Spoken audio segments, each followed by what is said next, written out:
বলিউডে ফের বিষ্ণু ত্রাস। হুমকি মেসেজ অভিনেতা রণবীর সিংকে। কোটি কোটি টাকা চেয়ে হুমকি মেসেজ দেওয়া হয়েছে। মুম্বাই পুলিশের দ্বারস্থ হয়েছেন অভিনেতা। পুলিশ সূত্রে খবর, হোয়াটসঅ্যাপ ভয়েস নোটের মাধ্যমে ওই হুমকি বার্তা পাঠানো হয়েছে অভিনেতাকে। অভিযোগ পাওয়ার পরেই রণবীরের বাড়ির বাইরে নিরাপত্তা জোরদার করা হয়েছে। পুলিশ সূত্রে আরও খবর, হুমকি দেওয়া ব্যক্তি নিজেকে বিষ্ণুই গ্যাংয়ের সদস্য বলে দাবি করেছে। ওই ব্যক্তির সন্ধান পেতে তল্লাশি চালাচ্ছে পুলিশ। সম্প্রতি মুম্বাইয়ের জুহুতে পরিচালক ও প্রযোজক রোহিত শেট্টির বাড়ি লক্ষ্য করে 4 রাউন্ড গুলি চালায় অজ্ঞাত পরিচয় দুষ্কৃতীরা। তার আগে একই ধরনের ঘটনা ঘটেছিল সালমান খান এবং দিশা পাটানির বাড়ির সামনে। মাইক্রো অবজারভার কেন? তখনই কিন্তু নির্বাচন কমিশনের পক্ষ থেকে আদালতে দাঁড়িয়ে 4 ফেব্রুয়ারি জানানো হয়েছিল যে রাজ্যের পক্ষ থেকে অফিসার দেওয়া হয়নি বারবার চাওয়া সত্ত্বেও, এবং সেই কারণেই তারা ভিন রাজ্য থেকে মাইক্রো অবজারভার নিয়োগ করেছেন। এরপরে রাজ্যের পক্ষ থেকে বলা হয় তারা অফিসার দিতে প্রস্তুত। শনিবার কিন্তু জানানো হয়, এবং সোমবার যখন সুপ্রিম কোর্টে হিয়ারিং হয় তখন কিন্তু রাজ্যের পক্ষ থেকে জানানো হয় যে 8505 জন অফিসার তারা দিচ্ছেন। কিন্তু তারপরও জটিলতা একেবারেই কাটেনি। গ্রুপ বি গ্রেডের অফিসার দেওয়ার কথা ছিল, কিন্তু ইতিমধ্যেই প্রশ্ন উঠতে শুরু করেছে যে যাদের দেওয়া হয়েছে তারা সবাই কিন্তু গ্রুপ বি অফিসার নন। ঠিক কি পরিস্থিতি তৈরি হলো, তাহলে এরপর নির্বাচন কমিশন কি করবে?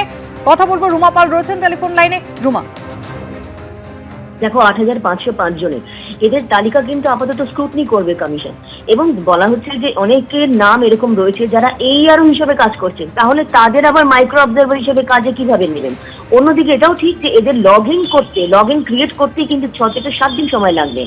এবং সব থেকে বড় কথা, ইতিমধ্যেই কিন্তু সিও দপ্তর থেকে, রাজ্যের তরফ থেকে একেবারে তাদের যে একদম রিপোর্ট চাওয়া হয়েছে বায়োডাটা সহ। বায়োডাটা অর্থাৎ তাদের যে ভিজিলেন্স ক্লিয়ার এবং তাদের পুঙ্খানুপুঙ্খ তাদের যে ডিটেল, এই যে 8505 জন যে যারা কাজ করবে তাদের ডিটেল চাওয়া হয়েছে। এবং সেক্ষেত্রে জানিয়ে রাখি যে কমিশনের বক্তব্য যে বেশিরভাগ ক্ষেত্রে লোয়ার ডিভিশন ক্লার্ক এবং লোয়ার এবং আপার ডিভিশন ক্লার্ক রয়েছে, এবং সেক্ষেত্রে অনেকেই কিন্তু ARO হিসেবে কাজ করছে। এটা নিয়ে প্রশ্ন উঠছে। অন্যদিকে জানিয়ে রাখি কালকেই কিন্তু সিও দপ্তর থেকে সমস্ত ডিও অর্থাৎ জেলা নির্বাচনী আধিকারিক যারা জেলা শাসক রয়েছেন তাদের কাছে চিঠি গেছে। যদি কাল বিকেলে 5টার মধ্যে কিন্তু জয়েন করার কথা ছিল, যদি কেউ জয়েন করে থাকে ততক্ষণ তাদের জয়েনিং হবে না যতক্ষণ তাদের বায়োডাটা যাচাই করবে না এবং তাদের প্রশিক্ষণের ব্যবস্থা করবে কমিশন, তারপর তাদের নিযুক্ত করা হবে। এবং এই মর্মেই কিন্তু চিঠি গেছে।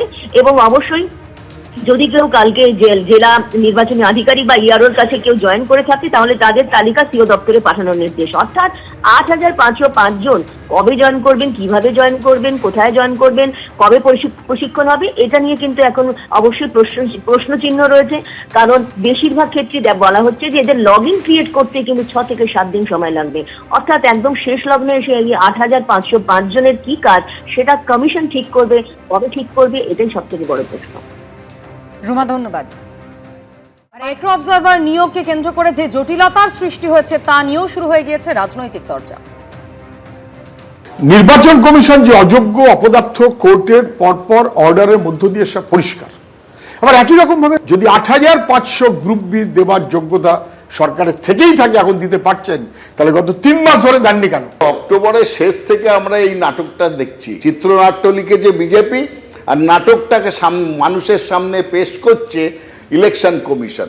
নিজেরাই কতবার ডেট বারবার চেঞ্জ করেছে। সারা মানুষ বিভ্রান্ত, মানুষকে চূড়ান্তভাবে হয়রানি, থাকবে নাম কি থাকবে না, এরকম অবস্থা স্বাধীন ভারতবর্ষে কেউ দেখেনি। আর এই আবহেই রাজ্যবাসী যে প্রশ্নগুলোর দিকে তাকিয়ে রয়েছে তা হলো SIR এ কত নাম বাদ পড়বে, কবে বিধানসভা ভোটের দিন ঘোষণা হবে, এক দফায় নাকি একাধিক দফায় বিধানসভা নির্বাচন হবে, কত কেন্দ্রীয় বাহিনী আসবে, ভোটের ফলই বা কবে ঘোষণা করা হবে।